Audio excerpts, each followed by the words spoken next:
Hey there, perfume enthusiasts! Welcome back to my channel, and for today's video, share ko sa inyo paano nga ba mag-DIY or mag-mix ng Eau de Cologne perfume na pwedeng gamitin for personal consumption or for business use. Nasubukan ko na ito maraming beses na, kaya naman simulan na natin. Bago tayo magsimula, suriin muna natin ang mga sangkap at ang mga tools na kakailanganin natin sa paggawa ng pabango.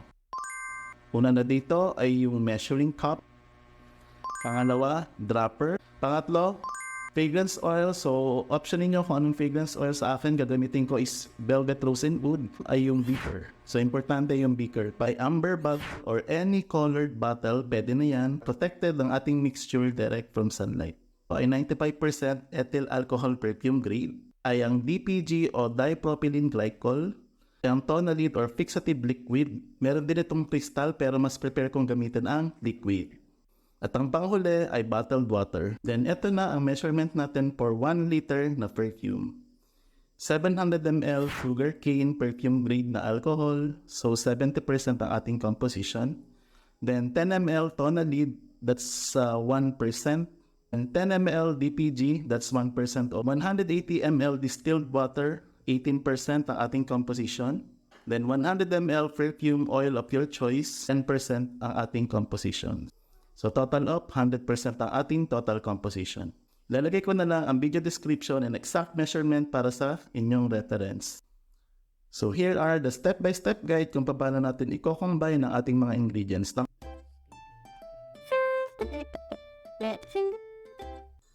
For now, gagawa lang muna ako ng 500 ml size perfume at lahat ng measurement at percentage ng 1 liter guide, i-divide lang natin by 2. So for this, gumamit ako ng 350 ml perfume grade alcohol. Then next, i-dilute natin yung 50 ml perfume oil. Make sure na haluin natin ng maigi until umamoy na at ma-overpower ng fragrance oil ang alcohol. Then sunod nating ilagay ang 5 ml DPG o dipropylene glycol. Tandaan, sa isang full scoop ng dropper equivalent to 1 ml, kaya 5 scoop ang ilalagay natin.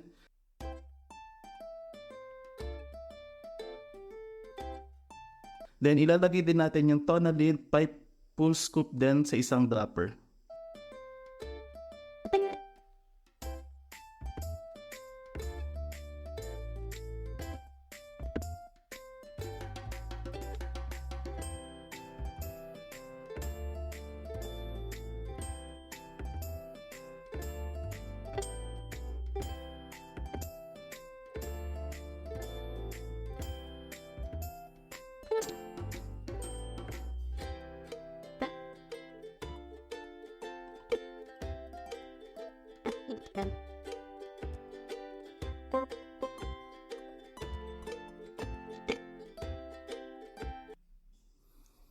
Once ma-mix na natin ang lahat ng ingredients, lagyan naman natin yung 90 ml na water.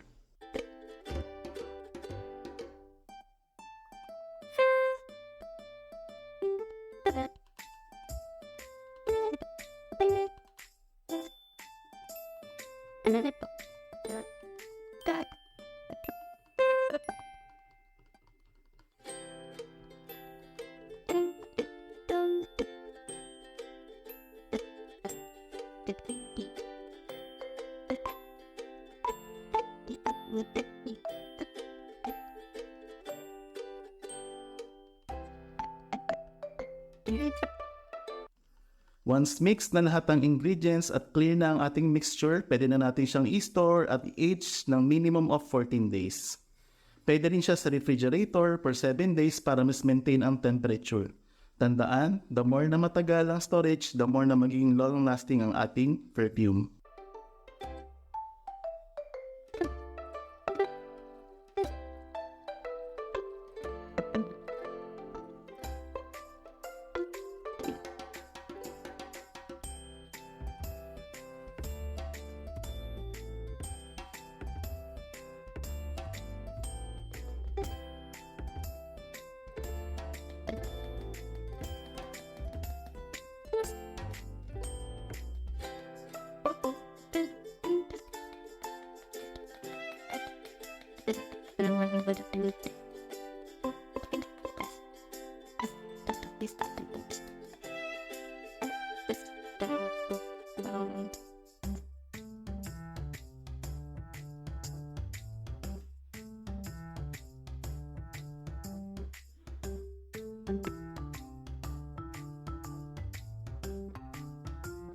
Then ready na siya for storage. Kuha lang tayo rin ng sticker paper para lagyan natin ng label, kagaya ng name ng perfume at date kung kailan natin ginawa for monitoring purposes.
That's it for today, and I hope nagustuhan mo itong video na ito.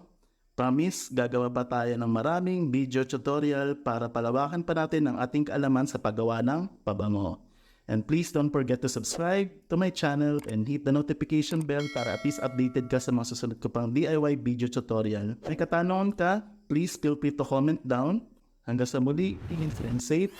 Paalam!